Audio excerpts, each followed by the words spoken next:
কার্যনির্বাহী সদস্য পদ থেকে পদত্যাগ করার সিদ্ধান্ত নিয়েছেন সর্বমিত্র চাকমা।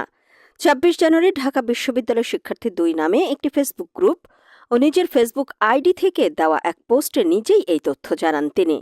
ফেসবুক পোস্টে পদত্যাগের বিষয়ে সর্বমিত্র বলেন, এটি তার ব্যক্তিগত সিদ্ধান্ত এবং কারো প্রতি ক্ষোভ বা অভিমান থেকে নয়। শিক্ষার্থীরা যে প্রত্যাশা নিয়ে তাকে প্রতিনিধি হিসেবে বেছে নিয়েছিলেন তা পূরণ করতে না পারার দায় থেকেই তিনি পদত্যাগের সিদ্ধান্ত নিয়েছেন। পোস্টে তিনি ঢাকা বিশ্ববিদ্যালয়ের কেন্দ্রীয় খেলার মাঠ ও জিমনেশিয়ামে শিক্ষার্থীদের কান ধরে উঠবস করানোর ঘটনার জন্য প্রকাশ্যে ক্ষমা চেয়েছেন।